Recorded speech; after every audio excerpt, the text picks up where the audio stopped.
All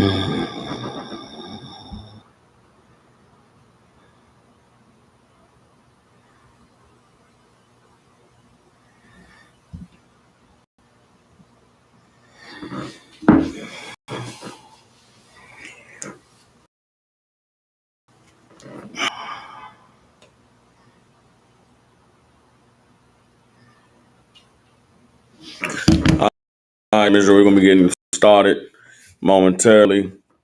Brothers and sisters tuning in, please like and share the class. Let everybody know we live. All right.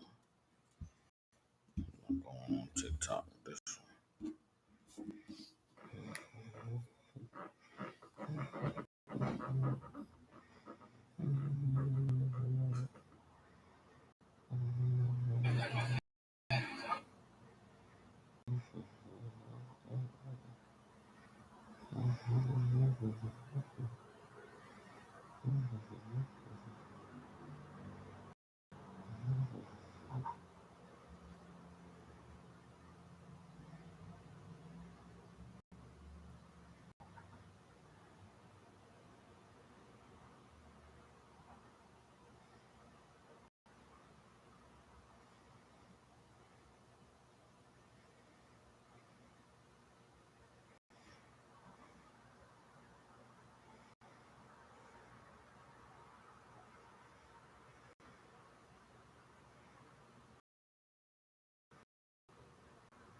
All right, shalom, shalom, Kana.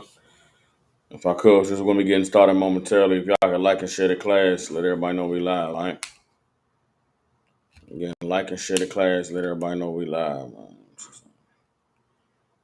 Here, okay, there we go. Set that right there. Hold that. Okay. More money. More money. More money. All right. All right. As y'all begin to file class, I'm gonna go ahead and get started with the announcements in a second. All right.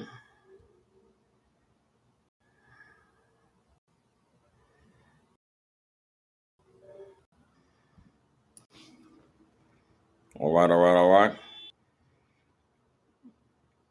For anybody that's tuning in, of course, you live with the Israelite School of Universal Practical Knowledge.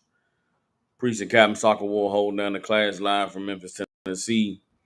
For Tuesday, Wednesday, Thursday, and Saturday from 12 to 2 here in Memphis. We have classes. The address to the school in Memphis, Tennessee is 3000 Walnut Grove Road, Suite 215. Again, 3000 Walnut Grove Road, Suite 215. Here in Memphis, the Israelite School of Universal Practical Knowledge has been teaching so-called blacks, Hispanics, and Native Indians the truth according to the Bible. What is the truth? The truth is that all blacks, Hispanics, and Native Indians sin from the great people that have ever walked the face of the earth. The Bible identifies us as the lost 12 tribes of the nation of Israel. In the year 2024, there's nothing more important than for God's chosen people to learn who we are, where we come from, and what our purpose is on the earth.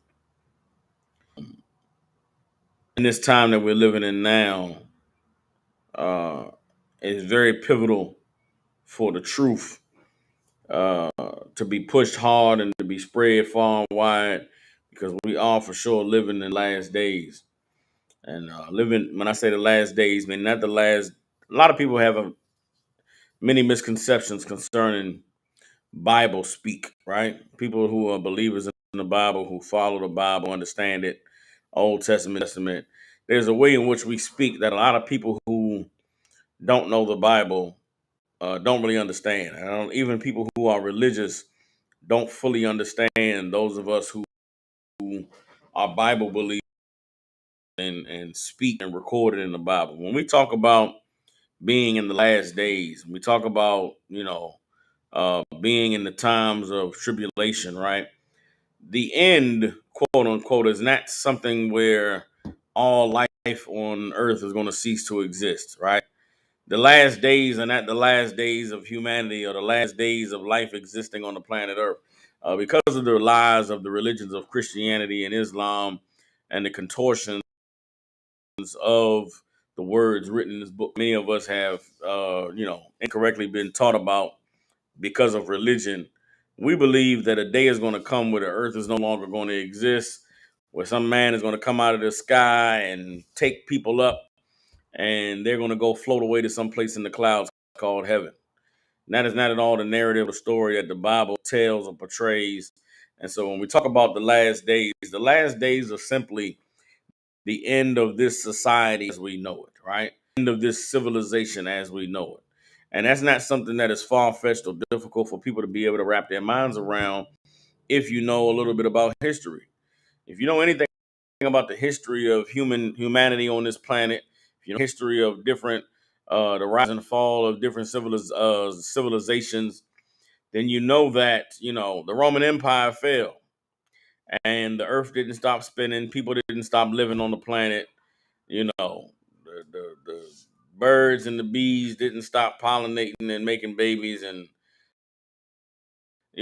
Earth continued just fine. Egyptian Empire rose and fell. Empire rose and fell.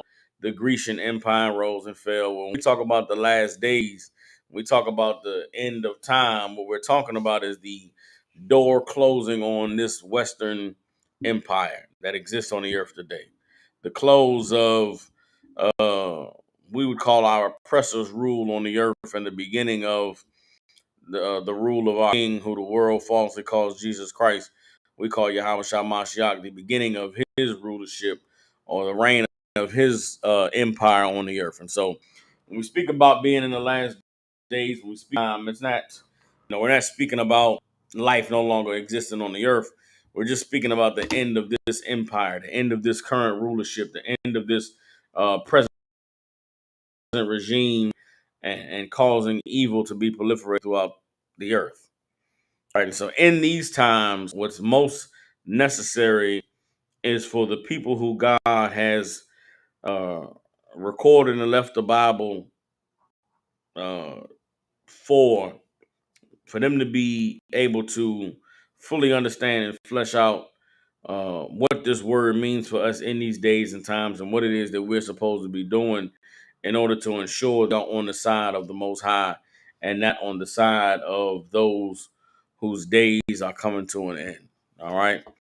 And so what we like to do with these classes is we go into the Bible and give brothers and sisters an opportunity to understand uh, the Bible from a not a religious perspective, but from a cultural and a historical perspective, so that we can be able to understand what it takes to for us to return to being the people that God called us to be, so that we can reclaim our righteous place on the earth as kings, priests, princesses, and daughters of Zion. All right. And so what we do with these classes is we open it up for questions. If any brothers and sisters have any questions, we'll go into that. If there are no questions, the topic of today's class is twin demons, mediocrity, and complacency. All right. Today's class is about the twin demons of mediocrity and complacency and what it takes to overcome those demons in order to be who the Most High called and created us to be. All right. I also had a TikTok up. I see some comments on TikTok. People are saying that salvation is everybody, not just for the Israelites. I'm not going to argue or debate who salvation is for. If you believe that salvation is for everybody, then you just show me a scripture. Let's pull a scripture that shows me that God loves everybody and God cares for everybody, that the Bible was written for everyone, and you win. We don't have anything to argue or anything to debate about. But if you have a question concerning the scriptures, if you have a question concerning a topic or a subject, then that's something that I can teach you on. I'm not going to argue or go back and forth with anybody. All right. So again, the topic of tonight's is twin demons, mediocrity, and complacency. And what brought me to the topic of this class was the lead up to the fight that occurred last night between Mike Tyson and Jake Paul there were some interviews that Mike Tyson that really gave me some insight into the weight that the demons of mediocrity and complacency carry, and the way that they particularly affect those of us in the Black Hispanic community, as we see our place and position in this society, but in the world and in history on a large scale. Right. So there was an interview that occurred the day before the fight with this young girl interviewing Mike Tyson. Right. And this young girl is, I don't know who she is or how she became famous, but she's a young reporter, and I guess she's out there speaking for the youth. And the lead up to this fight, she wanted to interview Mike Tyson to get understanding of his mind going into the fight, and to be able to hear from him concerning his legacy, what he hoped his legacy would be for the future and for the generations to come. What Mike Tyson believed people should think or should know about him. I'm gonna pull an interview up for y'all, so we can pull this interview up so we can hear Mike Tyson speaking about his legacy and what it is that he wants future generations to remember him for. Fame and variety of being a famous boxer. Hold on.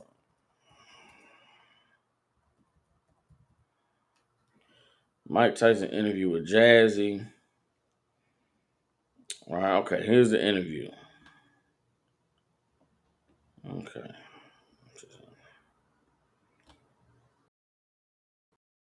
Video. All right.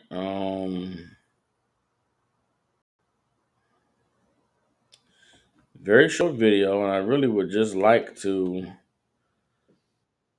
get straight to the point of the video, right? So again, in discussing this topic concerning mediocrity and complacency, I think it's important that we understand that over the history of people on the earth, across many generations, philosophers, and people who study humans and study time periods have always come up with, they come up with these different words to describe the various conditions and states of mind that people have existed in or experienced on the earth.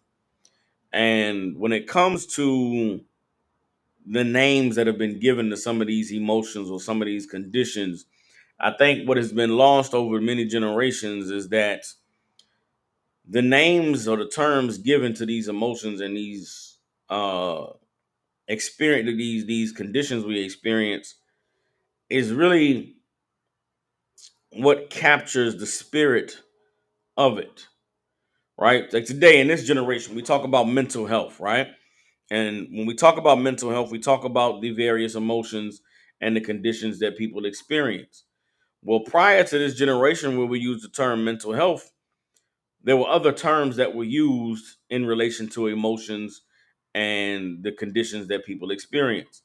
And I think it's necessary that we make a connection between the terms that we use today to describe the impact that these emotions and conditions have on us versus what terms were used in the past, right?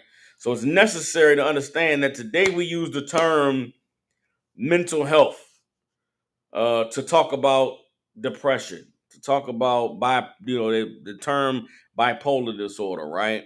There's other ones. Schizophrenia is another name that has been given to a condition that people experience, right? Of course, anger and fear and anxiety, these emotions and conditions that we experience, those names that we have given them today and put them under the phrase them under the uh, category of mental health. In prior generations, they weren't discussed as mental health conditions, right?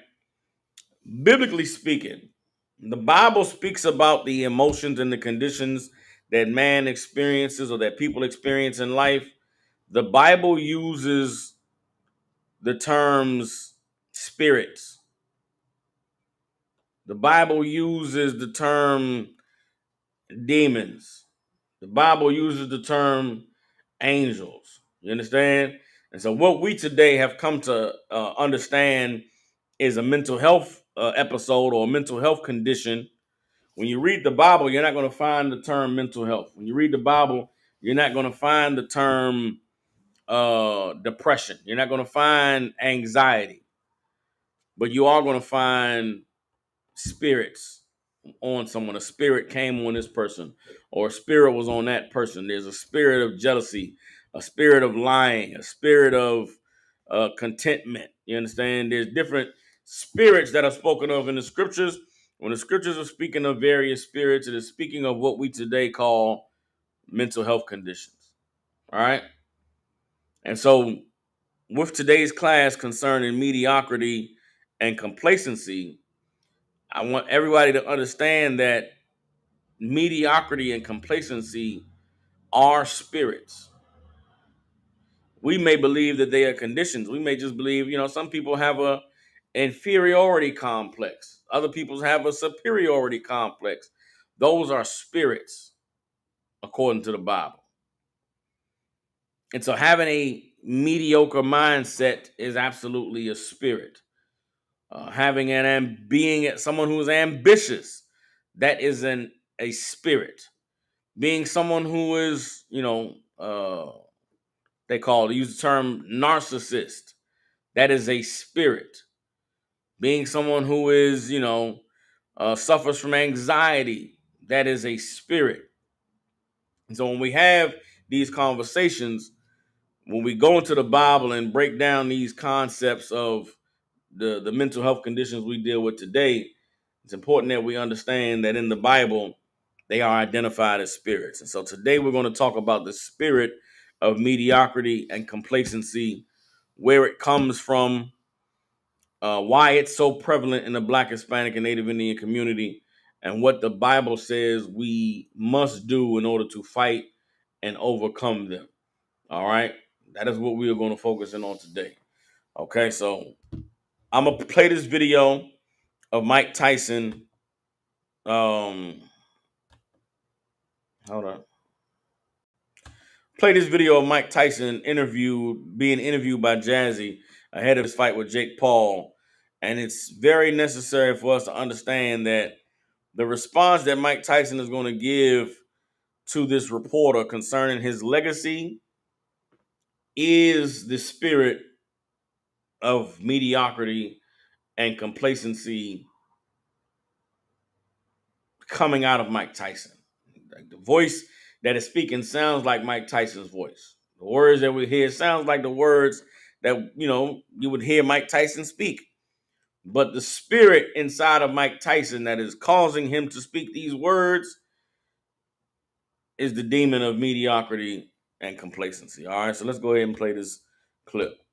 I'm here with one of the greatest heavyweight champions of all time and fellow Brooklynite, Mr. Mike Tyson. How are you today? Doing good, Jazzy. How you doing? I'm great. It's really great to see you again. Last time I saw you, it was at Fanatic Fest, and that was a really great interview that I did with you. Let's try another one. Yep, let's go. Well, as a child, you faced many difficulties at home and in school, but found tranquility with your pigeons. So how does spending time with pigeons help you mentally in regards to coping with all the problems that you were facing? With nobody. You have to be nothing more better than. I am very well aware of what they go through. I also see what they go through. I understand all the adversities that some of the younger kids also go through. I also see what they go through in our neighborhoods. I have some family that live in Brownsville as well. So I am very well aware of what happens around there. So, but listen, adversity is beautiful. I'm so happy I endured it. Nothing more better than adversity. Adversity makes the strong stronger and the weak weaker. Without adversity, we're nobody. You have to be tested in life. Without test, there's no testimony. Yes, and I hope everyone else is listening. All right, Mike Tyson. He said something positive right there. He said something right. Speaking about adversity and speaking about overcoming difficulties and not really understanding, what you're made of unless you're being tested. And that is true concerning our condition on the earth, concerning life as we've been given it by the Most High. You must be put to the test in order to be able to know what you're capable of. If you go through life without any difficulty, without any hardship, then how can you know how great you have a capacity to become? Right. So Mike Tyson spoke beautifully there. Let's get forward a little bit more Different definition of happiness. It's not to where she asked him about his legacy. And this is the most. Yeah, he's funny. He's a very nice guy. Here we go. Hold on. just some word everybody grabbed on. All right, here we go. This is the part where she talks to him about his legacy. What would you like to leave behind when it's all said and done? All right, Well, in your return to the ring for this fight, you are setting a monumental opportunity for kids my age to see the legend Mike Tyson in the ring for the first time. So after such a successful career, what type of legacy would you like to leave behind when it's all said and done? Well, I don't know. I don't believe in the word legacy. I just think that's another word for ego. Legacy doesn't mean nothing. That's just some word everybody grabbed onto. Someone said that word and everyone grabbed on the word, so now it's used every 5 seconds. It means absolutely nothing to me. I'm just passing through. I'm going to die, and it's going to be over. Who cares about legacy after that? What a big ego. So I'm going to die. I want people to think that I'm this, I'm great. No, we're nothing. We're just dead. We're dust. We're absolutely nothing. Our legacy is nothing. Well, thank you so much for sharing that. That is something that I have not heard before, someone say that as an answer. So thank you for giving me that kind of idea as well. Can you really imagine somebody say, I want my legacy to be this way when you're dead? Why do you want somebody to think? You think somebody really wants to think about you? What's the audacity? I think, I want people to think about me when I'm gone. Who the fuck cares about me when I'm gone? Well, my kids, maybe, or grandkids. Yeah, who the true. fuck cares? And again, thank you so much for sharing that. And I also have a gift to. So there you go. Mike Tyson being asked about his legacy and how does he want to be remembered, and how does he think that this fight is going to play into his legacy as a great boxer and a great fighter and a great warrior on this earth. And the response that Mike Tyson gave was, who cares about legacy? Why is it even important? Why does it matter? Legacy was just a word that was somebody created and people started to grab onto it. Man, when you die, nothing goes with you. Who cares about what you did? Who cares about your legacy? We're all just nothing. We're all just, passing through. Who cares?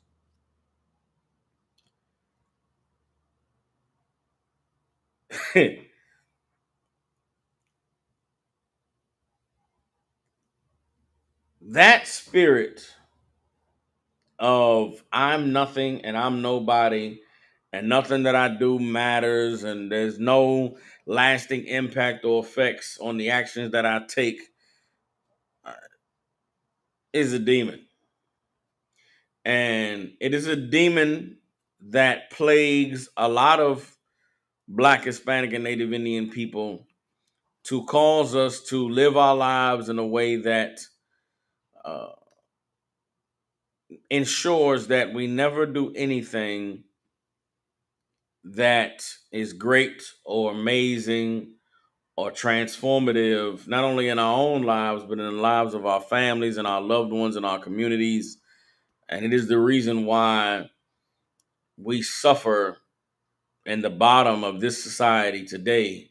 And it's absolutely a spirit that has been given to us and beaten into us by our oppressors. You understand? The Bible exists because of men who had the mindset opposite of the one Mike Tyson had. America is a country that was built by men who had the opposite mindset of what Mike Tyson had. Anything great or amazing that's ever been done in the history of mankind was accomplished by people who had the opposite mindset of what Mike Tyson had. And so we're going to first start by going into the Webster's Dictionary and getting the definition of mediocrity, of being or mediocre, and we're going to get the definition of complacency or being complacent, and understand how mediocrity and complacency are spirits that hinder you from ever achieving any greatness. Mediocrity and complacency are spirits that tell you that you're nothing, you're not special, you're just regular, you're just normal, you're just another person on the earth, And it is the mindset that causes you to never do anything of significance. And it is the opposite. It is the opposite of the spirit that the Most High has put inside of us. The Most High did not create us to just be average and regular and just another guy. The Bible is written about people who were not average. The Bible is written about people who were not just another guy. The Bible is written about people who did extraordinary, supernatural things in their lives to stand for God and to create a testimony to be passed down for future generations so that in the future, people would remember the great, amazing acts that these people achieved and would aspire to live life on their level. Like God created all of us, the Most High created all of us and gave us life to be amazing, to do something, absolutely outside of the realm of what we consider to be humanly possible. And to have the mindset that I'm just another person passing through and nothing I do in life matters and who cares about a legacy is the type of mindset that will ensure that you will do nothing and be nothing and you will pass on nothing to future generations. And that is not what the Lord ordained or created us for. Okay, so let's start with the definitions of mediocre and complacent. All right. So we're going to the Webster's Dictionary, and this is the definition of mediocre. All right. Definition of mediocre says of moderate, low value, of moderate or low quality, value, ability, or performance. All right. That is what it means to be mediocre. Read it one more time. Get my notes out. I'll record this in the notes. Okay. Bear with me one more time. So again, the topic of today's class is twin demons, mediocrity, and complacency. All right. Mediocrity and complacency. The definition of mediocre, again, is of moderate or low quality, value, ability, or performance. That is what it means to be mediocre. To have a spirit of mediocrity means that you accept or you embody a moderate or low quality, value, ability, or performance. All right. And what is the definition of complacency? Or to be complacent. Let's start with complacent. Or can I get complacency? Let's get complacency. All right.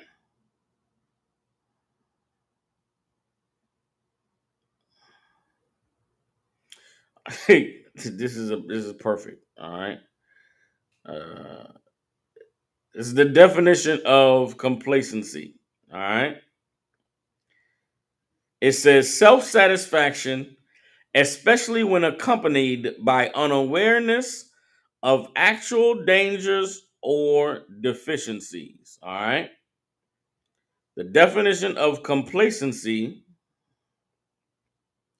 is self-satisfaction, especially when accompanied by unawareness of actual dangers or deficiencies. You understand? So, how do mediocrity and complacency work together to ensure that you never do anything?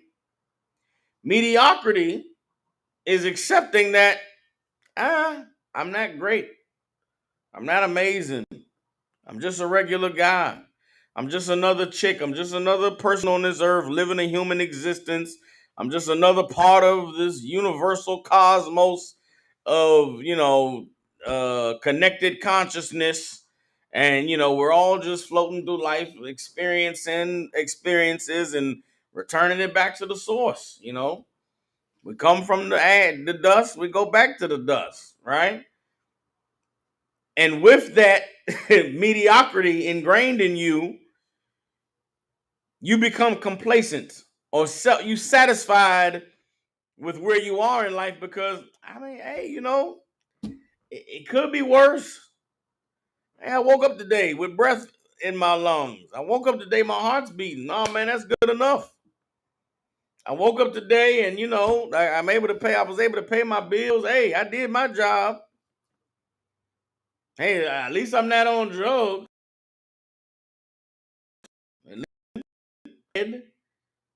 To be satisfied with that as your condition in life ensures that you'll never strive for anything more than just breathing air. You'll never push yourself to do anything more than just have your heart pump blood. That is a very base, you know, very base, low level. Uh, what am I trying to say? What am I trying to say? It is unrighteous to be mediocre and complacent. That's what I'm saying. It is unrighteous. It is against God. It is against the spirit of what the Most High gave us to just accept being nothing, accept being a bottom dweller, to just accept being average and regular is against God. Most High did not create you to be regular, did not make you to be just another person on this earth living out an experience. He made all of us to be great and amazing. And the evidence of that is all throughout all of these examples of people that have been recorded throughout the history of life on this planet to inspire us to be what God called us to be. When the Most High chose the children of Israel to be a nation, the Most High did not choose us to be a nation of just regular people. He did not choose us to be a nation of people that's just existing on the earth and just passing through and people that didn't care about our legacy. The Most High created the children of Israel to be a people that were great and mighty and amazing and transformed the way that other people on the earth viewed life and their existence. And so, before I go into the scriptures, before we begin to dismantle and break down the spiritual shackles of mediocrity and complacency, I'm going to play one more time the interview that Mike Tyson did with Jazzy concerning his views on his legacy and what he hopes future generations will think or remember about him. All right. For kids my age to see the legend Mike Tyson in the ring for the first time. So after such a successful career, what type of legacy would you like to leave behind when it's all said and done? I don't know. I don't believe in the word legacy. I just think that's another word for ego. Legacy doesn't mean nothing. That's just some word everybody grabbed onto. Someone said that word and everyone grabbed on the word, so now it's used every 5 seconds. It means absolutely nothing to me. I'm just passing through. I'm going to die, and it's going to be over. Who cares about legacy after that? What a big ego. So I'm going to die. I want people to think that I'm this, I'm great. No, we're nothing. We're just dead. We're dust. We're absolutely nothing. Our legacy is nothing. Well, thank you so much for sharing that. That is something that I have not heard before, someone say that as an answer. So thank you so much for giving me that kind of idea as well. Like, that is a demon. That is a demon.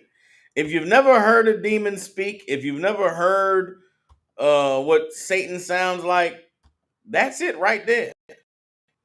And so many of us have heard the voice of that demon in our own minds.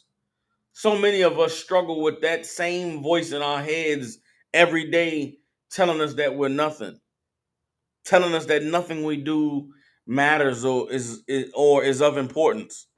What difference does it make if you go to your job today? What difference does it make if you don't go get a beer? What difference does it make if you work out?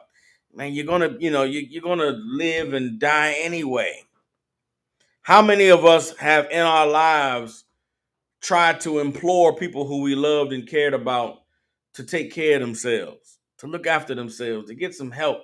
Man, do better. And what was their response to you? And what difference does it make? What's the point? We all got to die one day. I remember before the truth, when I was in the world, people would say that as though that was a valid reasoning for why doing evil. I remember friends who I had who would, we saw what happened to cats on the block hustling. We saw what happened to the aunties and the uncles and the cousins we had who dabbled in the drugs. And, we got to an age where brothers started to, do different things or choose different paths in life.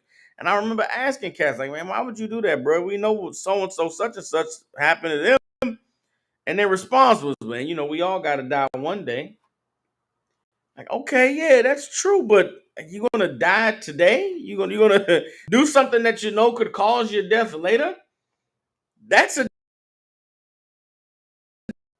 spirit of us to destroy you, that wants to defeat you, that wants to keep you never achieving anything great. To say, oh, nothing. Who cares about legacy, man? One day I'm gonna die, and remembers anything anyway. What's the point? Well, goddamn, how do you establish a family line? How do you build a legacy? How do you do something in this life that is going to benefit future generations if your mindset in life is, who cares what I do? What difference does it make? I'm going to die one day, and I won't be here no more. I won't have to think about it. Well, damn, you're still here though. Yeah, one day you're going to be gone, right? Maybe nobody remembers you, but you have to live with yourself today. Don't you want to do something today that you're proud of? Don't you want to do something today that you could say, hey, man, like I did that. I made attributed to the world. If you're someone who has children, and someone of Mike Tyson's age has children whose children have had children, damn, as a grandfather, you don't want to inspire the future generations of your bloodline to be great, to be amazing, to do something transformative. What message are you sending to them if you tell them, life doesn't matter, we're all just passing through? Who cares? But then I'll just be a bum then if nothing that we do matters. And it's really it's hypocritical, because if Mike Tyson did not care about legacy and did not care about doing anything, and what does it matter what we do now and how it affects future generations, he wouldn't have signed up to fight Jake Paul for $20 million so he can make a bunch of money for his family. And that mediocre, complacent spirit, it's also a lie. You're lying to yourself. You're lying to people who, when you speak that way, and it's just self-destructive and against the Most High. Everybody understand? Now let's go ahead and get into the scriptures. I done talked enough about what it means to be mediocre and what it means to be complacent. Now let's go into the Bible and show you some examples of people who had the Spirit of the Lord. And what does it look like when someone has the Spirit of the Lord versus someone having a spirit like Mike Tyson's, which is, who cares what we do? What we do doesn't matter. And how it affects, who cares what I do now? It's not going to have any impact or any effect on anybody once I die. This is all right. We're going to go at the nation of Israel. The Bible is about the children of Israel and their dealings with God, right? And all throughout the paternal lineage of the children of Israel, there are great men who made sacrifices and went to extreme lengths because of their legacy, right? A man like Tyson speaks about legacy as though it means nothing, as though it's not important, when literally every civilization and every culture that exists on the planet today exists today because at some point in history, some man said, I'm going to establish a legacy for my children and my children's children and my children's children's children to follow. And in order to establish legacies for future generations, you have to be someone who recognizes how amazingly effective and impactful your actions today can be. But if you're plagued by the demon of mediocrity and complacency, then you'll never take into account the impact that your actions that you take today could have on anybody beyond your self-loathing and your small view of yourself. All right, let's go to Genesis chapter 37. No, no, it's not 37. Is it 37? No, it's not 37. Bear with me. Hold on.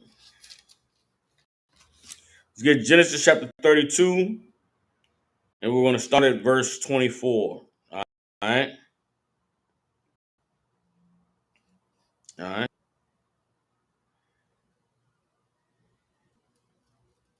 All right. Let's see something. Boom.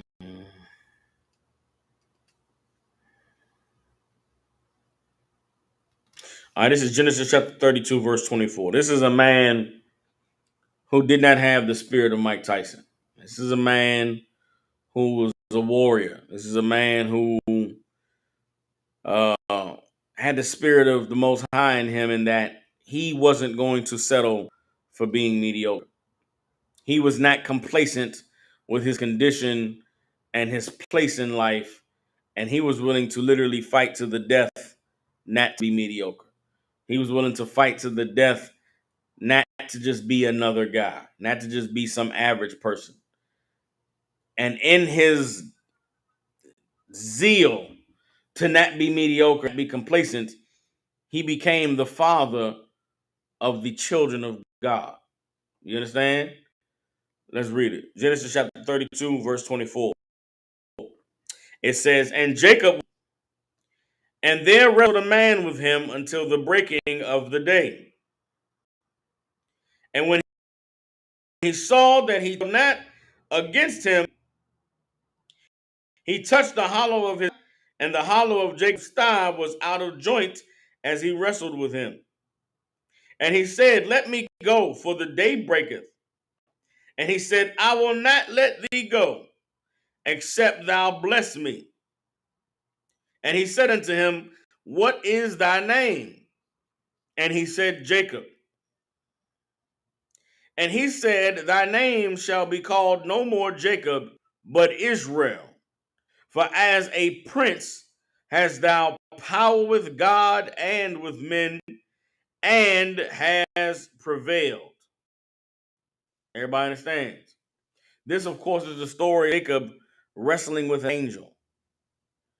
And you may have heard this story broken down in church. You may have heard a pastor read about Jacob wrestling with an angel, but nobody really gets to the spirit of why Jacob wrestled with this angel.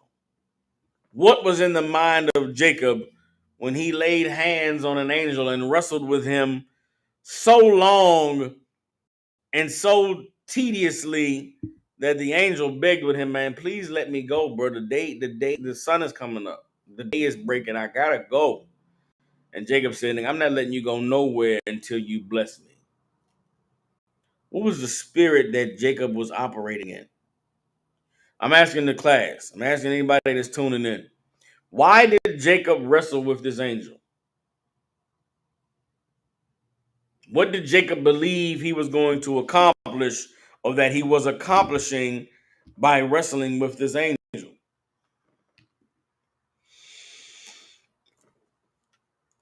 That's just going to acquire a little bit of knowledge to the Bible. And if nobody has an answer, then I'm, of course, going to give it to you for time's sake. But I would like to take a shot at trying to understand the mindset of Jacob when he wrestled with this angel.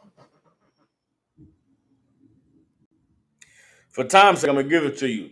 Jacob was someone who was raised by his father, Isaac,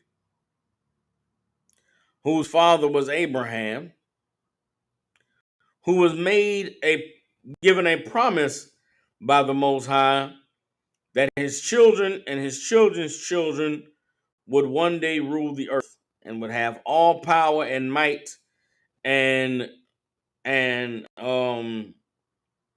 prestige on the earth. Everybody understands.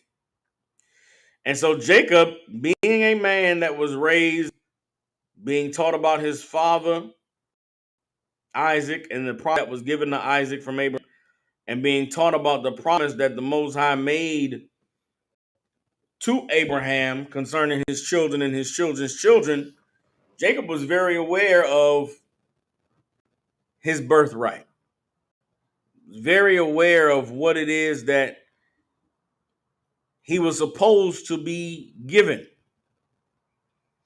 You see, but the condition that Jacob was in at the time when he met this angel, Jacob was coming from having lived 14 plus years in his grandparents' land, because that is where his father wanted to go get a wife. And at the time that Jacob has this dream where he wrestles with this angel, he back to the land where he grew up. Jacob knows after being gone for 14 years, at least 14 years. I think it might have been more than 14 years, because at this time Jacob had some children and some more stuff. So this is more than 14 years that he's been away from home. And as Jacob is coming back home, Jacob knows that he's going to encounter his brother Esau and his brother Esau's children. But what happened when Jacob left the land that he grew up in, left the land where his brother Esau was? Jacob had taken the blessing from Isaac by masking himself or cloaking himself to appear as Esau. Before Jacob left, Jacob had put on the skin of lambs on his hands and the skin of lambs on his neck, so that when he went and talked to his father Isaac would believe that it was Esau. And the blessing that Jacob was given was the Jacob that Isaac was supposed to have given to Esau. And so as Jacob is coming back home, Jacob knows that he's going to have to deal with some smoke. He's anticipating having to deal with from his brother. He's anticipating having to battle and fight and potentially go to war over the promise that was given to him. One day his children and his children's children would rule the earth. And so the entire time that Jacob has been gone away from home and living with his uncle Laban and marrying his two wives and raising up families and creating, you know, what would be his legacy, Jacob's first encounter with an angel is one he cannot allow to slip away. You understand? Like, it's important to understand the mindset of Jacob when he wrestled the angel, because the brother had been through so much turmoil. The brother had been through so much stuff that other instances in the Bible where someone has a dream and an angel appears, or someone has a vision and an angel appears, all of those other encounters in the Bible, the people who are having the visions are humbled and amazed and shocked at the appearance of an angel. Jacob wasn't humbled or amazed or shocked at the appearance of the angel. Jacob was waiting for the day that an angel would come to visit him. And because of the way that Jacob had received this blessing, Jacob wasn't sure if the angel was going to come in Esau, if the angel was going to come for war. Jacob was not confident that when he had his encounter with the Lord, that it was going to be a good one. And so that is why when the angel came to visit Jacob at night in his dreams or in the vision, when Jacob encountered this angel, he laid hold on him and wrestled and fought with this angel. Because Jacob's mind, what is owed to me or what I deserve, is if I got to fight for it. That is why Jacob fought the angel. Jacob didn't wait to hear the angel say, "Oh, thou Jacob, son of Isaac, grandson of Abraham, the Lord has blessed thee and is with thee." Jacob saw the angel and said, "Getting my blessing. Nigga, you're going to tell me something good. I don't know what you came to tell me, but it better be something good." And Jacob wrestled and fought with that angel because he wanted the blessing to be. He'd already received the Father. He had already received the honor of upholding the deal his father had made with his uncle Laban by marrying both of his daughters. Jacob had endured a lot. Jacob had went through a lot, and the Lord showed that he was with him. But Jacob needed to be sure. Jacob needed to be, absolutely positive that the Lord was with him. So he fought and wrestled with that angel. Why? because Jacob was not content with being just another guy. Jacob was not a man who could have lived in mediocrity. And so to overcome being mediocre, to overcome being complacent, Jacob was willing to fight to be great. And that's absolutely necessary in order to establish a nation. It's absolutely necessary. It's absolutely necessary in order to inspire your family, inspire the people who are under your sphere of influence. You got to give folks something to want to fight for. You got to give folks something to aspire to be. If you settle for just being mediocre and being complacent, then you cannot inspire anyone else to be great. You can't inspire anyone else to see in themselves something that's what they've been shown. And so Jacob, after having wrestled and fought with this angel, was blessed. And the blessing was that his name was changed to Israel, or Yasher Allah in the Hebrew. Do you know what Yasher Allah in the Hebrew means? Yasher Allah in the Hebrew means a prince of power or a prince of God. What are you if you are a prince of God? What does that make you? Someone that is a prince of God, what does that make you?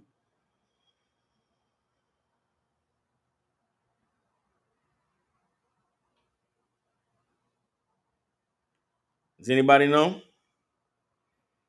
Online, y'all can answer. What does it make you if you're a prince of God?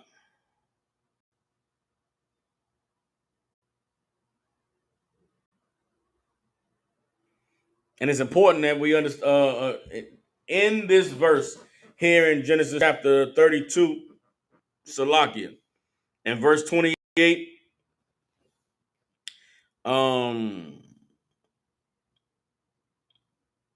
When I'll drop that point, I'll leave that point. Right? What does it mean to be called a prince of God? If you are a prince of God, what are you?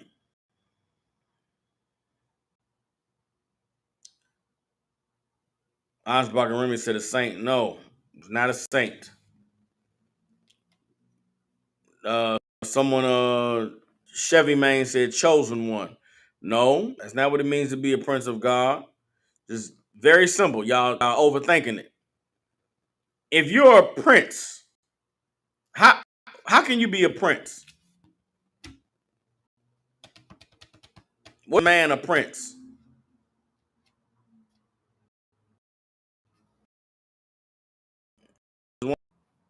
What condition has to exist in order for you to be a prince? There you go, Chevy Main. Chevy Main got it. Anybody else? Giving the brothers and sisters on Facebook and YouTube a shot. In order for you to be a prince of God,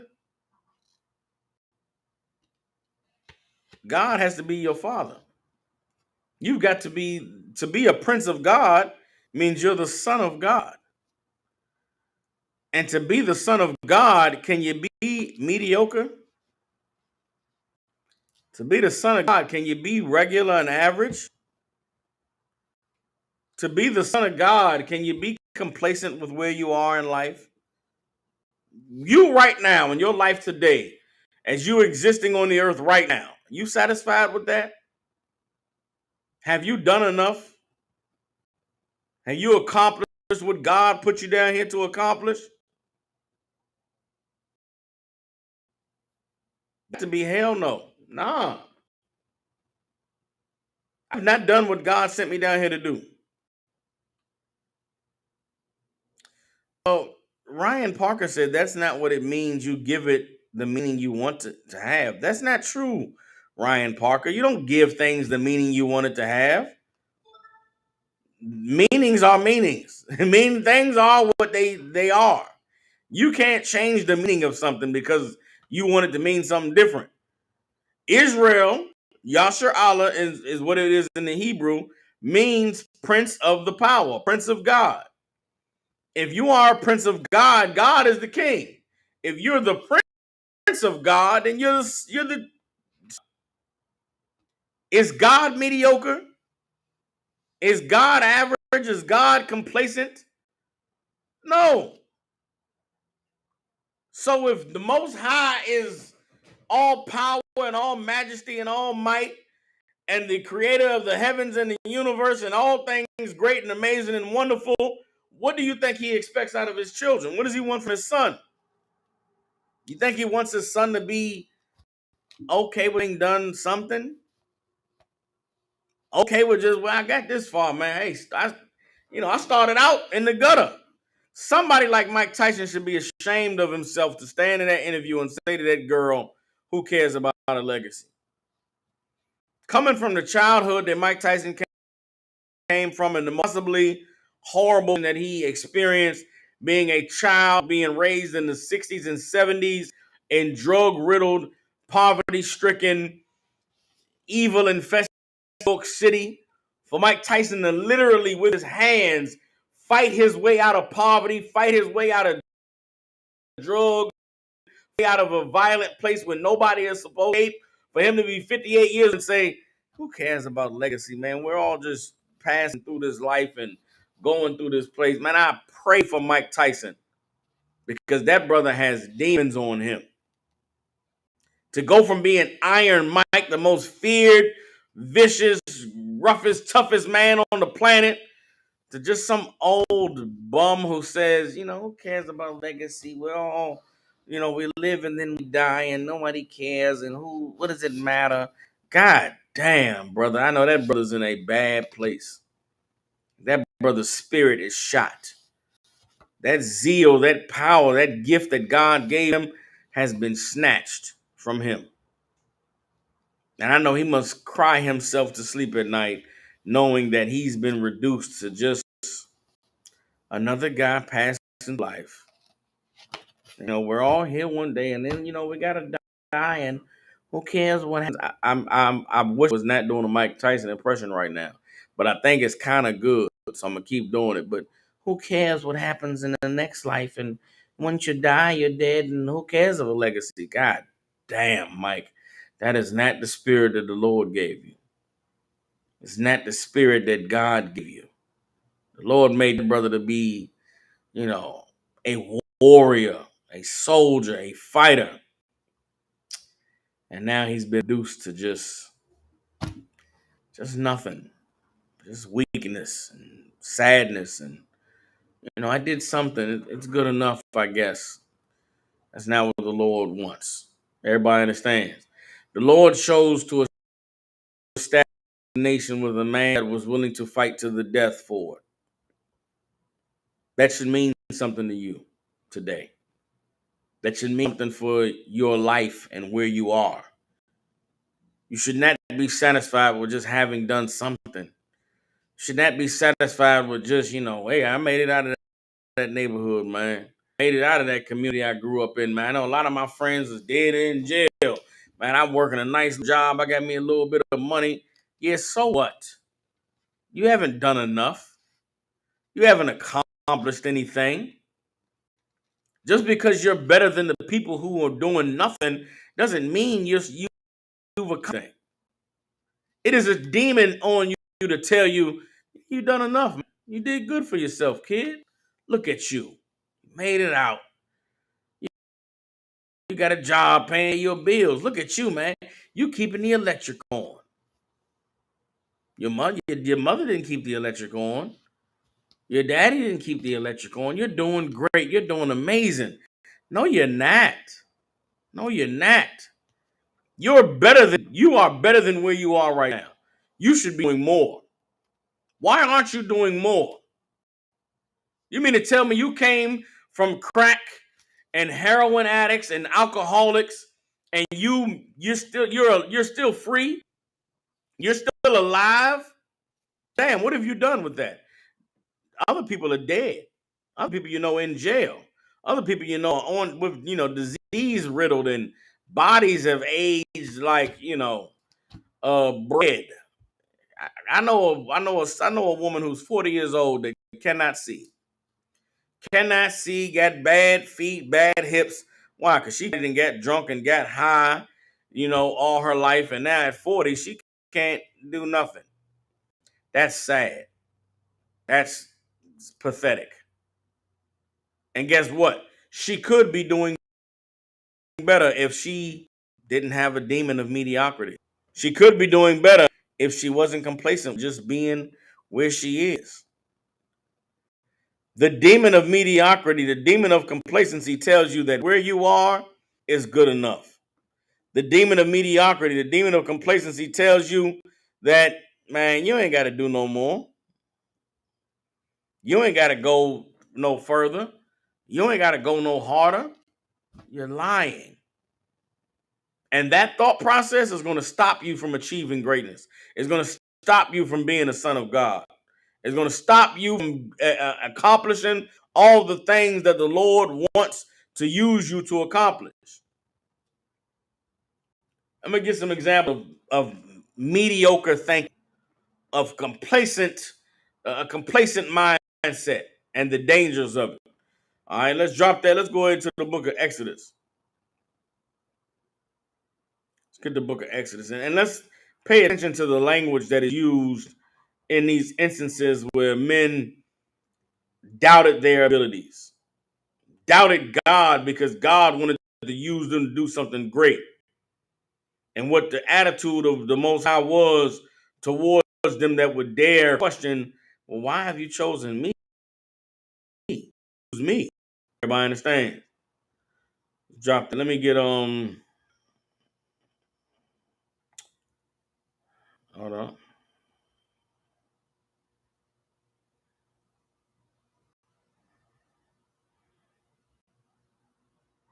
Let's get Exodus chapter 4, verse 10.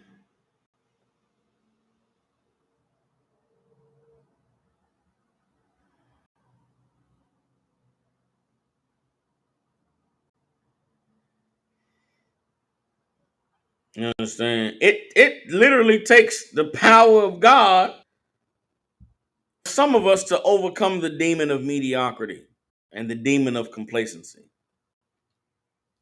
These twin demons beat you up, they drag you through the mud, and they make you feel guilty for wanting more. They make you feel guilty for wanting to do better. You understand? Depression and anxiety and fear of failure are the children of the demons of and complacency. Try to be zealous. How dare you try to go and do something great? How dare you try to be amazing? Nigga, you ain't meant to be nothing. You can't do nothing. You're just a drunk. You're just a drug addict. You're just a children of, you know, horrible.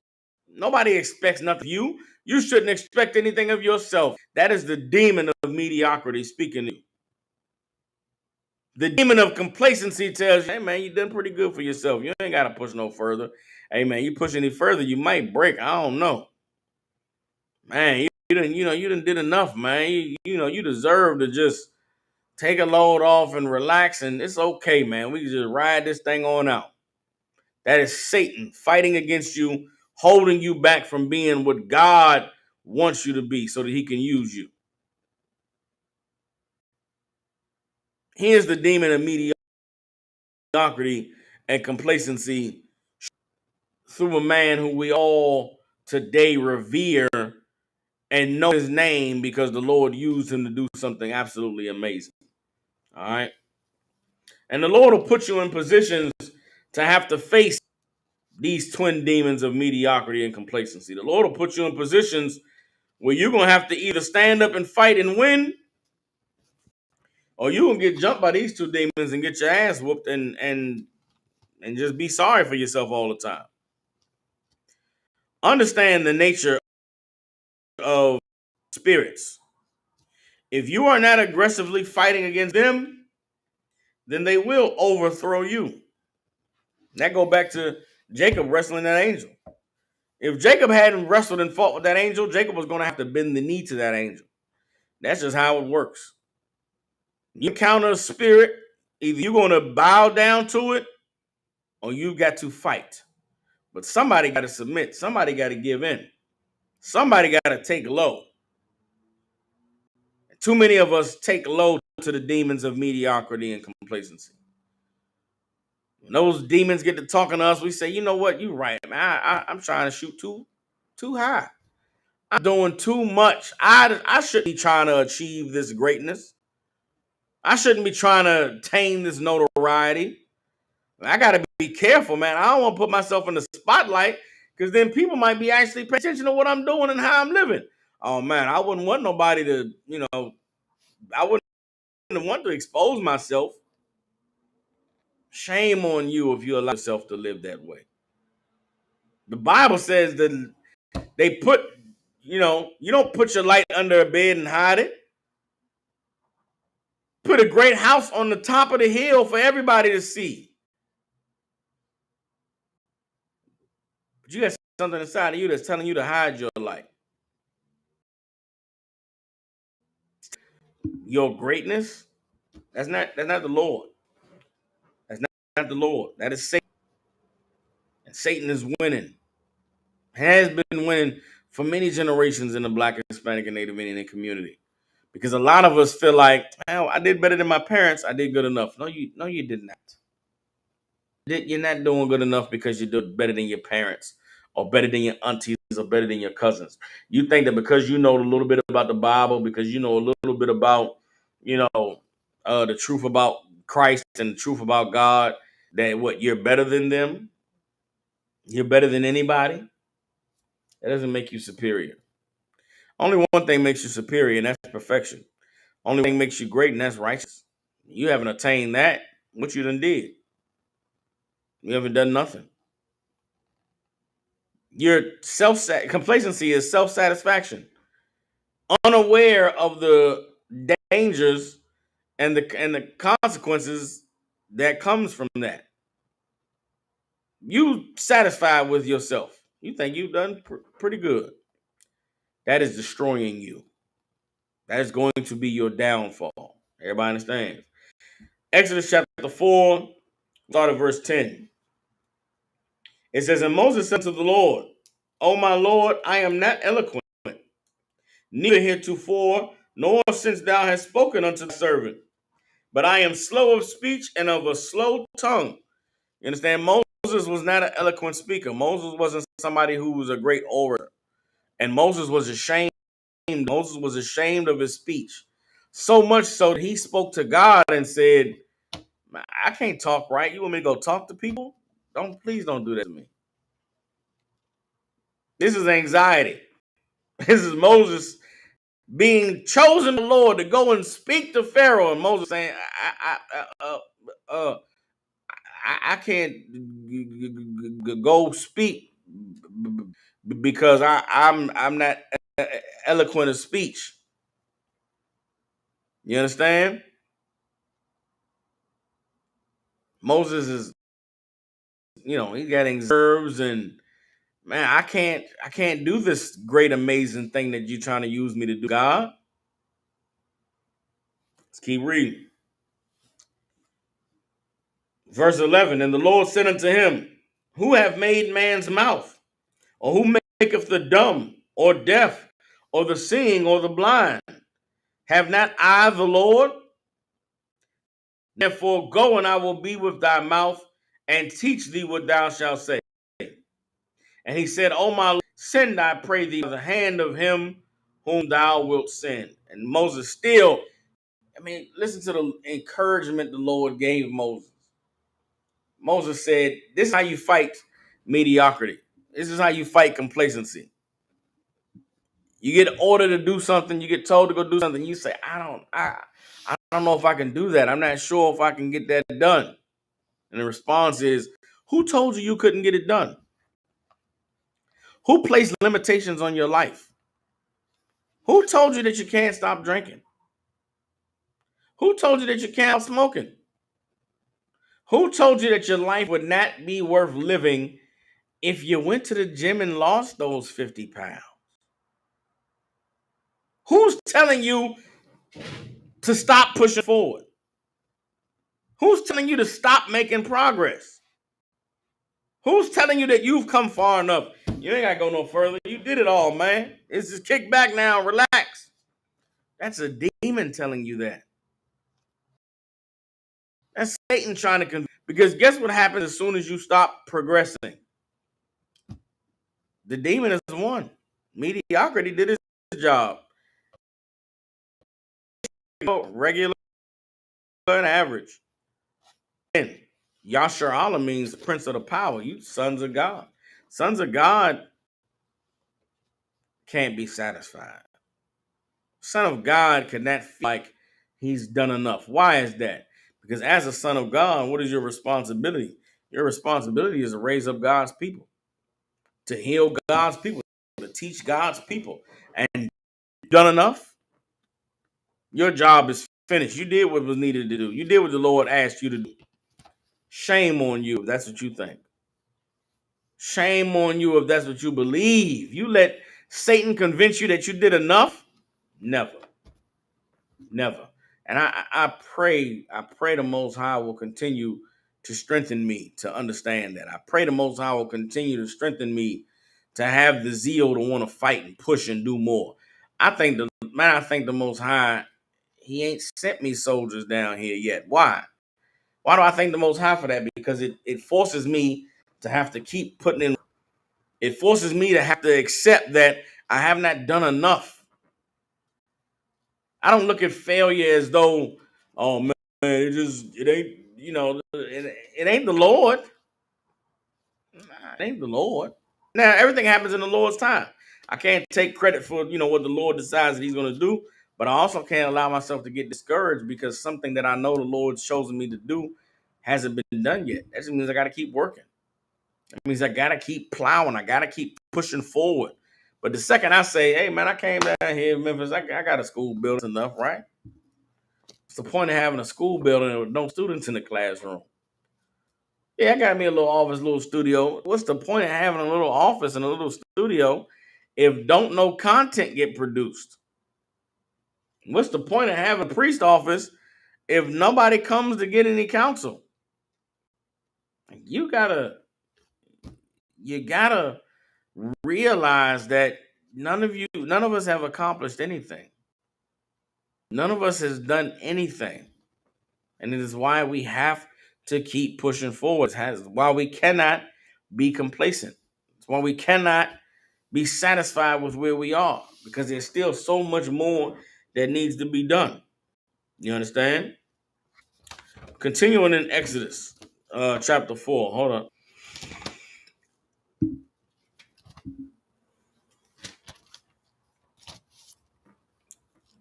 With Moses speaking to the Lord about going to talk to the Pharaoh. Exodus chapter 4, verse 11 one more time. And the Lord said unto him, who has made man's mouth? Or who maketh the dumb or deaf or the seeing or the blind? Have not I the Lord? Now therefore go, and I will be with thy mouth and teach thee what thou shalt say. Lord, send, I pray thee, by the hand of him whom thou wilt send. Verse 4, and the anger of the Lord was kindled against Moses, and he said, is not the Aaron the Levite thy brother? I know that he can speak well, and also behold, he cometh forth to save, to meet thee. And when he seeth thee, he will be glad in his heart. And thou shalt speak unto him and put words in his mouth, and I will be with thy mouth, and with his mouth you what ye shall do. And ye shall be thy spokesperson. You shall be thy spokesman to the people, and he shall be to thee instead of a mouth, and thou shalt be to him instead of God. And thou shalt take this rod in thine hand, wherewith thou shalt do signs. The Lord literally had to empower Moses by saying, I'm God. I'm the one that makes things possible. I'm the one that can. My mother used to always say this thing to me. My mother said this my whole life, and I used to always think, I'm my mother's such a Christian lady. My mother, you all of us as men hear things from our mothers as we kids, and we just be like, man, I might be tripping. My y'all, and she go ranting about God again. But there's a saying my mother always had was, I don't know if this is even a scripture or where this is written. But what my mother used to say, so according to your faith, things may be make things be as though they were not. Something like that. It was something according to your faith. My mother got a saying, she say, according to your faith, be unto you that it may, or that it will, or something like that. But the point of it is that my mother used to always tell me that your faith is what creates your reality. Your trust in, that is what is going to be real to you. And so if you put your trust in, you know, I'm an alcoholic, man. I can't stop drinking. Then you're right. You're an alcoholic. You can't stop drinking. If you put trust in, man, I love these women, man. I love hoes. You're right, brother. You love some hoes, man. Guess what? It's always gonna be hoes. I guess you just stuck. I guess you stuck with hoes, man. Ain't nothing you can do about it. If you somebody still getting high and you say, man, I love weed, man. I don't know, smoking my whole life. I don't know what I would do without the weed. You're right, brother. I don't know what you do without the weed. The weed, it's been there since you was born. You got to rock it out with that weed. That's complacency, man. I can say, man, I've been big my whole life, man. I ain't never gonna be able to lose 100 pounds. You're right. You've been big your whole life. You'll never lose 100 pounds. That's mediocre complacency tag teaming your ass. That's mediocrity and complacency beating you to F up and never letting you be great. Never letting you do something that is hard to do. Why? I can't do that. You're right, you can't do it. What if you changed your mindset? What if you received the spirit of the Lord? What if you received in you the power through God who strengthens me? It never should say, let's get that scripture next. I mean, this class teaching itself. Salaki. This is how you fight mediocrity. Salaki. This is how you fight mediocrity. This is how you see. This is how you defeat demons of being, something being good enough. Hell, when you start with nothing, you do something, you come a long way. F that. No, you ain't. You ain't come nowhere. To start at nothing and to be here when the bar is up here, you ain't did shit yet. The bar is up here. God has established the bar. Christ.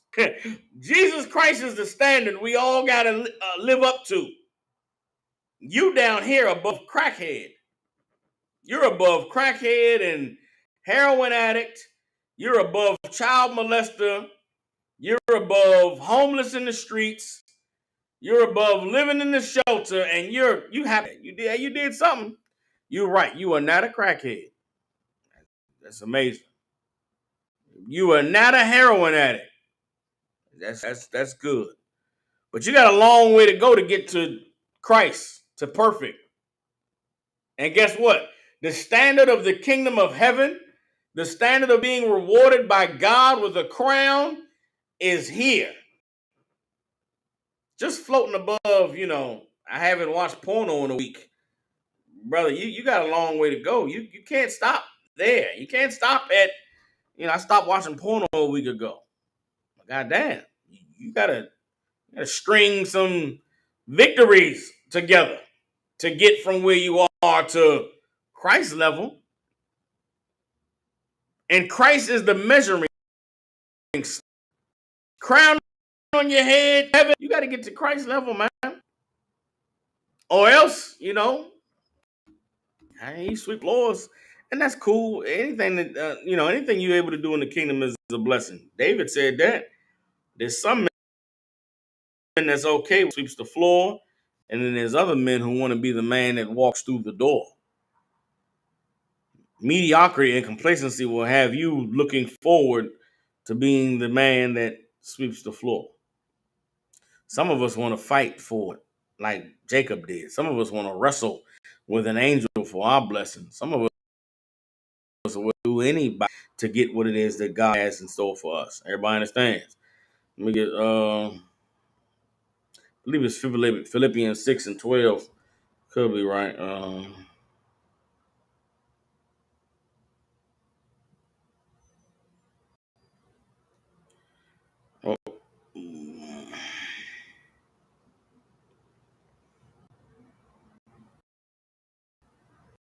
All right, let us get Philippians 13.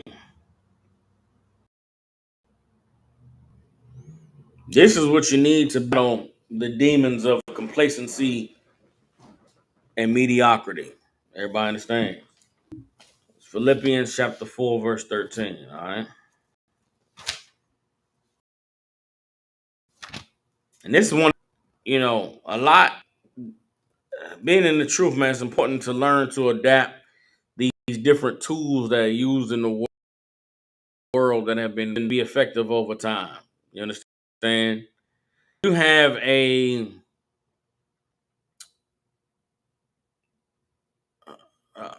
you want to change your mind, right?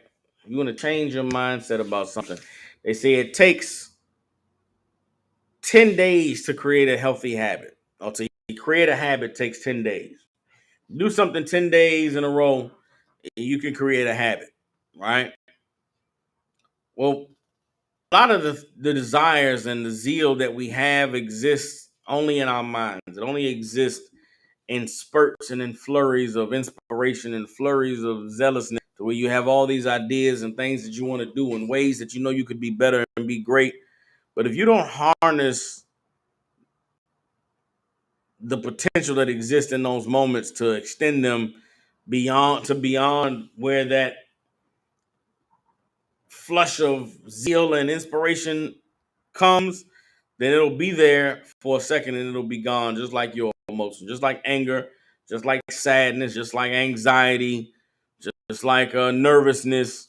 Zeal comes and goes, man. But be consistently zealous. If you want to be consistently inspired, if you want to be consistently, you know, being your best self, then there are tools that's necessary for you to acquire to utilize. One of them is the act of utilizing affirmation, right? An affirmation is something that today it become popular as, th- things to tell yourself to feel better. That's what affirmations are today. When in reality, affirmations is meditating on the scriptures, meditating on things that you want to apply to your life. And I say that to say that this scripture we're about to read is one of those scriptures that has been widely utilized throughout generations as a source of inspiration or a source of capturing that zeal to give you the energy and the focus and awareness and the zeal to push forward continually. Everybody understand? It's Philippians chapter 4, verse 13, and it says, I can do all things through Christ, which strengtheneth me. You understand? I can do all things through Christ, which strengthens me. Guess what? You can get off, you can stop being an alcoholic. You can put them drinks down forever. You do all things through Christ who strengthens you. You brothers and sisters out there struggling with that marijuana addiction, you can shake yourself free of that weed.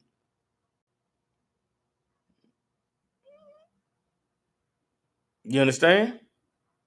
You could free yourself from the bondage of that. Why? I can do all things through Christ who strengthens me. I could lose that 100 pounds. I could lose that 50 pounds and get back to my high school weight. Why? I can do all things through Christ who strengthens me. You can't shake that pornography addiction. You do all things through Christ who strengthens you. You can learn how to eat right and learn how to study better and learn how to overcome your anxiety of sitting in the streets or teaching in a class. How? You gotta train. You gotta focus. You can do all things through Christ who strengthens you. Everybody understand? This is in essence what the Lord told Moses. Moses was being told to go do something, and Moses was like, I don't know how I'm going to do that. I can't do it. And the Lord said, I have the power to make it be so. I have the power to make it happen. Don't tell me what I can't do. You can't place any limitations on God, and God called us to be his children. Then what limitations are we? Why are we placing limitations on ourselves? Why are we allowing ourselves to believe or to accept the idea that we did just enough? Damn that. Everybody understands. Philippians 4 and 13 is one of those scriptures that you should be telling yourself every day. You understand? I can do all things through Christ what strengthens me. Everybody understands? All right, let's drop that. Let me get go next. Some more examples of brothers overcoming and doing something amazing because of the Lord.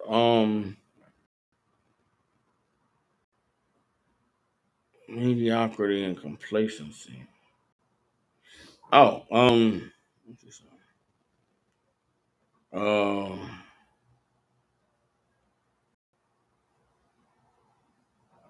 see something. Got Moses, talked about Jacob. Let's go into the New Testament. Let's get our King Christ. All right. Get our King.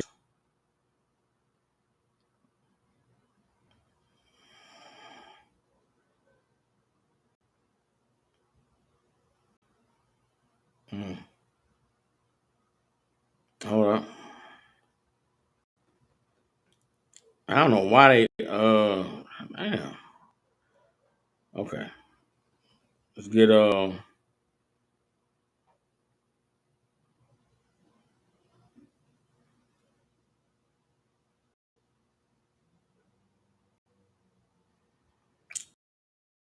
matter of fact.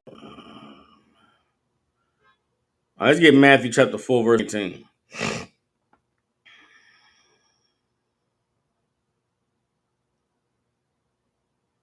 When you reject the demon of mediocrity and complacency, you'll find yourself doing things that otherwise don't really make much sense. You'll find yourself going into places that, you know, you're not sure why you're going into this place except for that you're being led by the Lord. You know what I'm saying? Part of rejecting mediocrity and complacency is choosing to do what the Lord said to do rather than what you want to do. Because oftentimes the thing that we want to do is not the thing that is going to make us stronger, make us better, align us with our purpose. Oftentimes the thing that we want to do is the thing that's the easy way out. And accept being regular, being just another guy, it's the easy way out. But again, the Lord wants soldiers. The Lord wants fighters. The Lord doesn't want people that's just going to be, satisfied with. Who did Christ go to when he was on the earth? Who did he choose to be his disciples to follow him? You understand? Get 4, verse 18. All right. We're going to see a contrast in these two scriptures. We're going to read one scripture where we see brothers who were not, they were not okay with being mediocre. They were not satisfied they were not self-satisfied. They weren't complacent with where they were. They wanted more. And when given an opportunity for more, they took it. Matthew chapter 4, verse 18. All right, pull it up.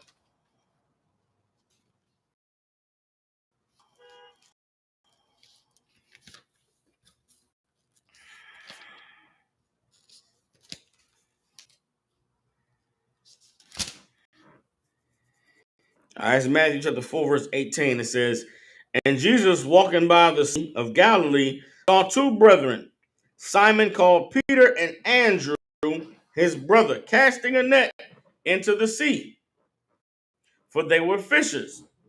And he saith unto them, follow me, and I will make you fishers of men. And they straightway left their nets and followed him. Hey, listen, Peter and Andrew, they was ready for something different. They was ready for, a challenge in life. They was out there fishing, but they knew themselves, man, God ain't put me down here just to be doing no fishing. God ain't put me down here just to be fishing and, paying bills all my life. There's got to be something more to life. Guess what? Christ said, follow me, I'll make you fishers of men. Them niggas said, F this job. F these nets. We're going to go follow Christ. You understand? And what from therefore blessed them. Lord raised Peter up to be the rock that he set the church upon. And this is a cat he met out in the streets.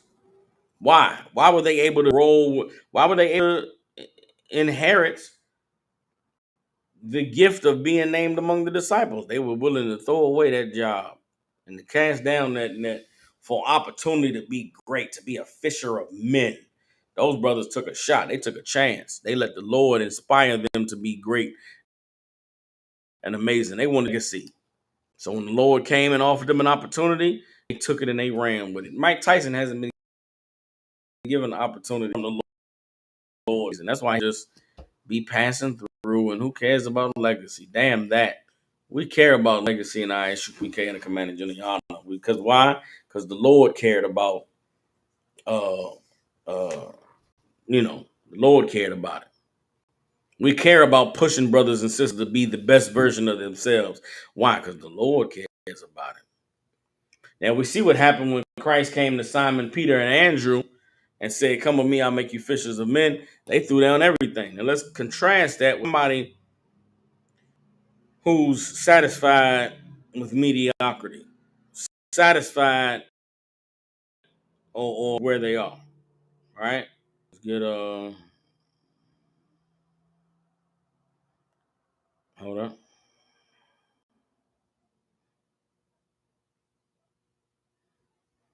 Let's see.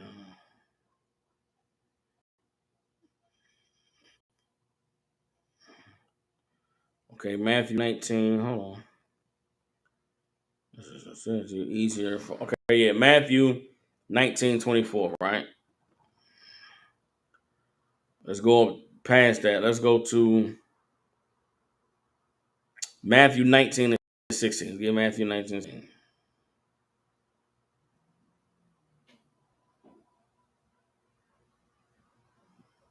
All right, that's it. All right, let's get it. No, what am I? Hold on. I'm not Deuteronomy. I want Matthew 19. Matthew 19:24. No, Matthew 19, starting at uh, verse 20. Read on down. All right. And again,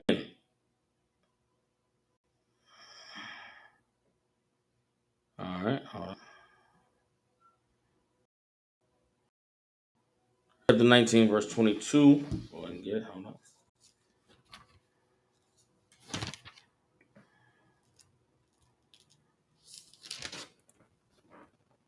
All right. Boom. So when Christ came to Andrew and Peter and said, "Come with me, I'll make you fishers of men," guess what? They dropped everything and came with Christ. Those brothers was zealous about not being mediocre, about not being satisfied with where they were in life. Then you have a man who has a lot to lose. You got a man who, he's worked hard to accomplish some things. And when the Lord came to choose him, see what he did. All right. Matthew chapter 19, verse 20. It says, "The young man saith unto him, All these things have I kept from my youth. What lack I?" Meaning this brother, what was the greatest commandment? Christ answered it. He said, "Okay, I've done all these things. I've done what you said. I've obeyed the Lord. I've kept the law, statutes, and commandments." In this brother's mind, maybe he's perfect. What more do I need to do? Here's Christ's response. Matthew 19, verse 21. He said unto him, "If thou wilt be perfect, go and sell all that thou hast and give to the poor, and thou shalt have treasure in heaven, and come and follow me." You understand?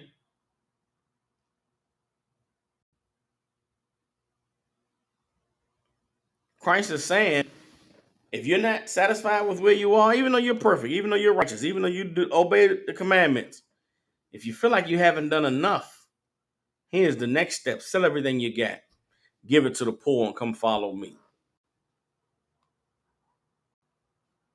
He came to Christ wanting to know what more he could do. He came to Christ wanting to know, man, I've accomplished what I felt like I needed to accomplish. What's next? This seeking. Christ says, you got to sell that and come follow me. Verse 22, but when the young man heard that saying, he went away sorrowful, for he had great possessions. Then said Jesus unto his disciples, "Verily I say unto you, that a rich rich man shall not hold the kingdom of heaven. Christ shook his head and said, listen, um,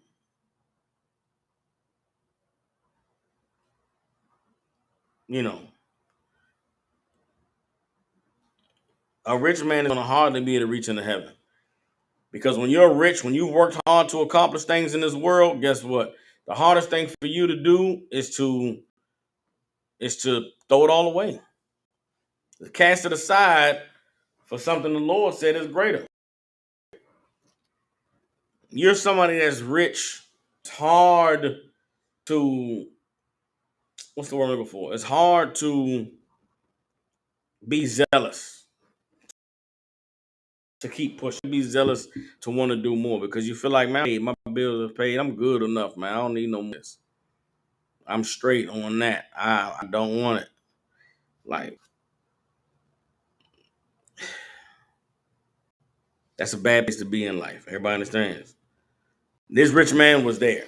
He had worked hard and fought and toiled to get money and have all this, wealth, and to be told to give it all away and come follow you, he was sad because he knew he wasn't built like that.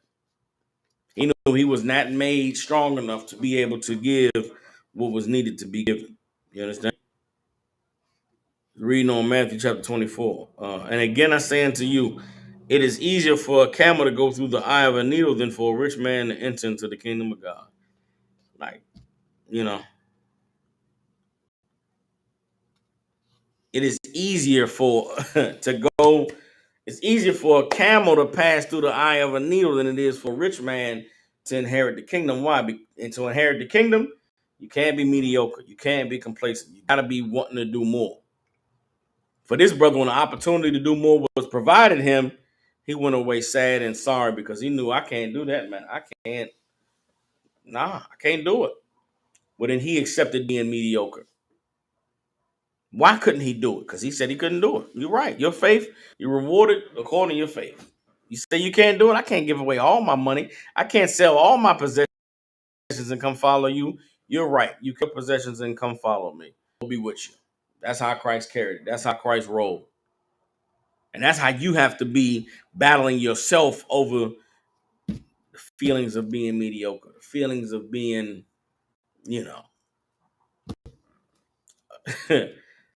mediocre and complacent. All right. Let's drop that. Let me get in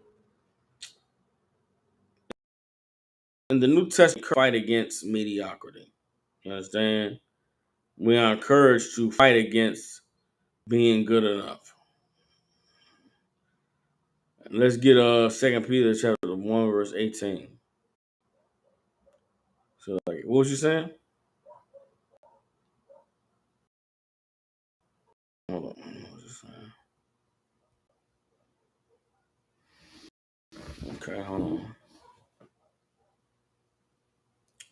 This is 2 Peter chapter 1, verse 10. All right.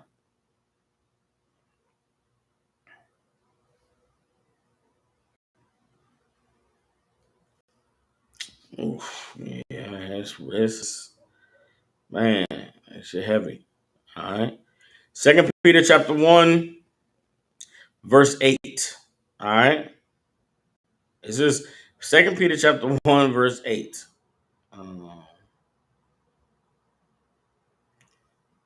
No. Let's 2 Peter chapter 1, verse 10. Get 2 Peter 1 and 10. Hold on, bear with me, y'all. 1 second. Let me grab this drink right quick. Bear with me. Oh, seat got down low. Hold on.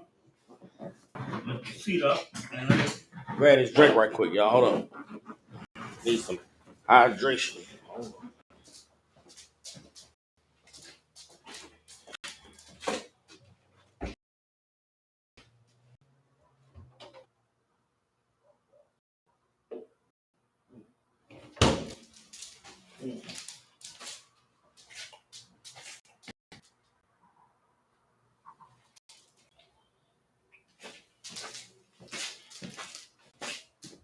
There we go. Lord allow. All right. The 2 Peter I should have been sitting up like this. So lock it. 2 Peter chapter 1, verse 10 says, wherefore the rather, brethren, give diligence to make your calling and election sure. For if ye do these things, you should never fail. What should you do? You should give diligence to make your calling and election sure. You should never be convinced that you've done enough. Should never be convinced that, well, I done did everything I'm supposed to do. I did everything I can do. No, you didn't. You should be pushing forward. You should be pushing to do more. You should be examining yourself and saying, well, what more can I do? What other gift do I have? What other way is the Lord trying to use me? Because until we're in the kingdom, brother, nothing is guaranteed. Nobody's position is sealed. And if you're someone who you're not there yet, what would ever make you think it's okay to just settle? What would make you think it's okay to just say, hey man, I did enough. I'm good. I'm better than the people at the bottom. All right, being better than the people at the bottom does not put you on the level of Christ. And the level of Christ is the level that is required in order for us to make it into the kingdom. Anything lesser than that, you're playing Russian roulette. You're playing crap. You're saying to yourself, it should be enough, but who knows if that's enough? Who knows if that's, good enough? You're willing to take the risk off of thinking you accomplished enough? I can't do that, brother. I gotta keep pushing. I gotta keep doing more. Everybody understands. 2 Peter chapter 1, verse 11. For so an entrance shall be ministered unto you abundantly in the everlasting kingdom of our Lord and Savior Jesus Christ. Everybody understands. Only way that you can guarantee that the entrance is made for you into the kingdom is if you keep pushing, is if you keep doing work. You understand? Is if you make your election sure. Everybody understands. Don't be like the rich man. Don't be like the man who felt like he did enough that he was, I'm cool. The Lord with me. Everybody understands. Christ is the standard, and anything lesser than the standard that Christ has set, you're not guaranteed a seat in the kingdom. Ooh.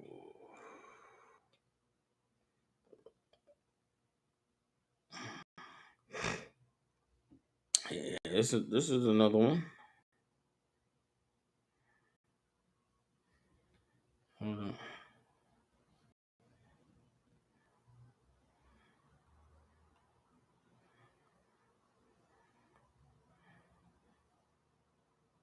Let's get John chapter 16.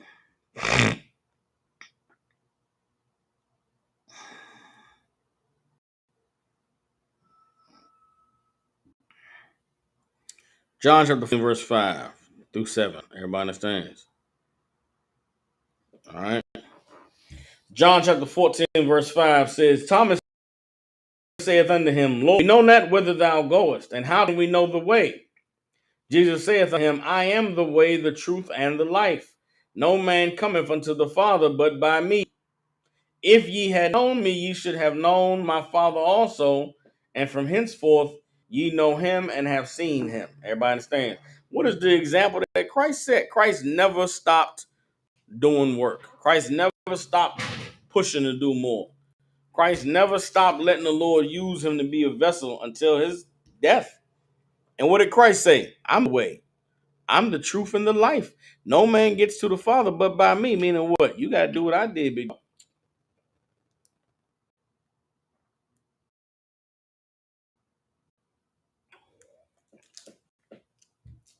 You got to get on my level if you want the blessings to follow. If you want what's in store for you, you got to do what I did. The way, the truth, and the life. You got to be about it, man. You got to be about following that path that Christ set, battling those demons that he overcame, and then still pushing to be stronger, to do more. That's the only way you're going to get the kingdom. Everybody understands. Guess what? If you know Christ, Christ was great and amazing. Never stopped pushing to do more. Well, guess what? That's the Lord. And that's how the Lord created us. That's how the Lord wants us to be. Everybody understands? Feed, not comply with the guidelines. Regulated goods content. That's crazy. I'm going to end the stream on this TikTok because they ended it for me. Everybody understands. You cannot be satisfied. You cannot be complacent. You cannot feel like you enough because you haven't done enough. It's impossible for any of us to have done enough. How do I know? Because we're not in the kingdom yet. If the kingdom is not here, that means more work needs to be done. And if more work needs to be done, then what are you satisfied about? You understand? There's a demon that is plaguing us in the Black, Hispanic, and Indian community, and it is the demon of I did enough, man. I did my best. I gave it my best shot. That's complacency. That's mediocrity. Now again, there's some things you ain't been chosen to do. Not everything is your thing. You might not be able to be a million. You might not ever make it to be the richest, most wealthiest man. But you can be someone who the Lord uses to wake up tens of thousands of spirits and souls who otherwise would have been lost in this world. That's something that's admirable and worth recognizing. You understand? That's something that's worth, rewarded. But just being able to, say, well, I'm doing better than I was, you got to fight that. That's a trick from Satan, man.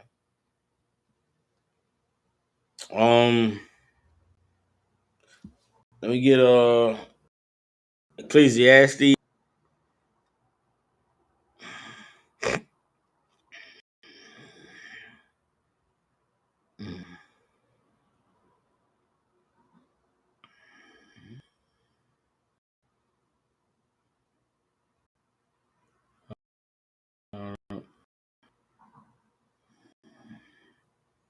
Nah,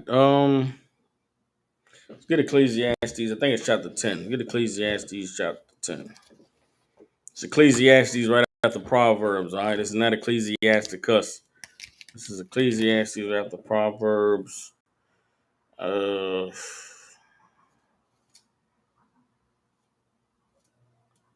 no, hold on.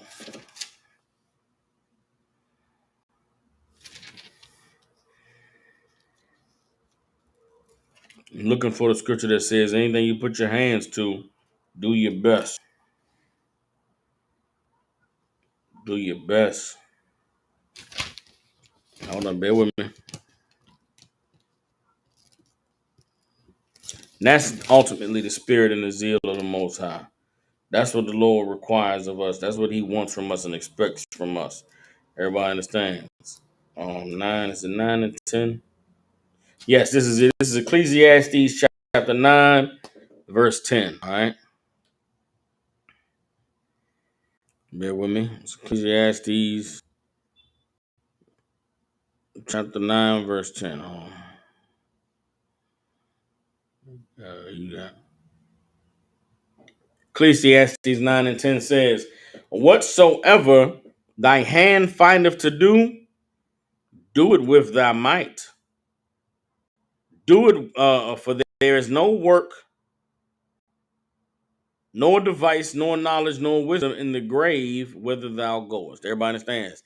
Anything that the Lord has put it in your hands to be able to do, man, do it with all your might. Do it to the best of your ability. Be the greatest at it.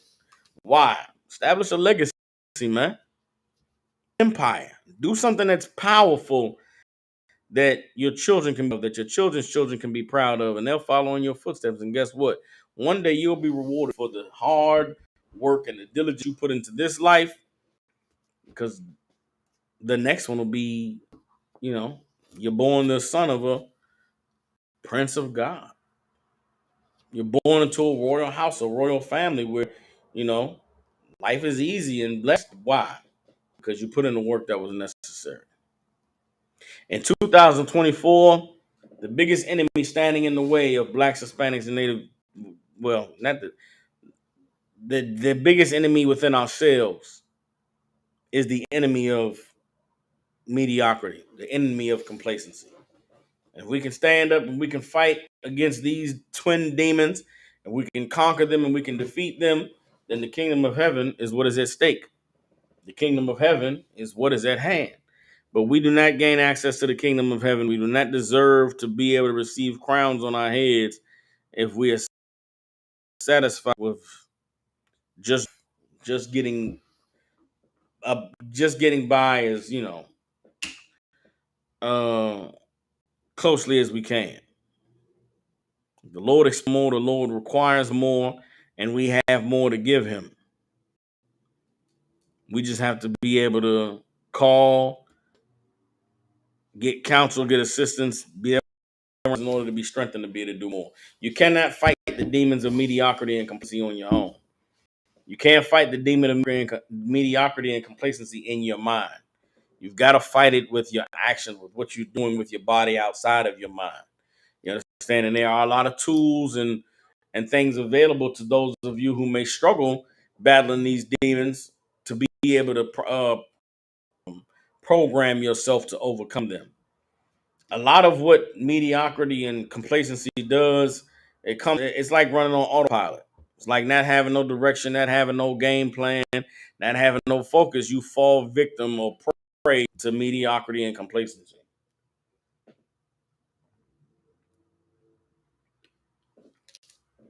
But that feeling you get of, man, I want to do more. I ain't doing enough. I'm not sure if I'm satisfied with this job. I'm not sure if I'm satisfied with living in this place. I'm not sure if I like this car. I want to get a better one. That's zeal. That's zeal to want to do more and to be better. You got to harness that. You got to plan. You got to build that into your life, even if it ain't there. When it appears, you got to seize it. Start writing down your ideas. Write down affirmations. What I started to do that helped really change my life is saying the Lord's Prayer every day when I get up and saying it at night before I go to sleep. It's ingrained into my existence all the things that we are accepting and that we are requesting in the Lord's Prayer. And that people in the world, or they would call it it's a positive affirmation. The Lord's Prayer is a positive affirmation, but it's one of those things where if you say it every day and it really sinks into your mind, and your mindset is the Lord's Prayer, and your life will be a reflection of that. But whatever you speak, whatever you say, whatever you agree to, that's what your reality becomes. The Lord didn't put limitations on us. Christ actually said that he did amazing things, but we were going to do greater. How can we do greater than the greatest man that ever lived? We got to be greater men.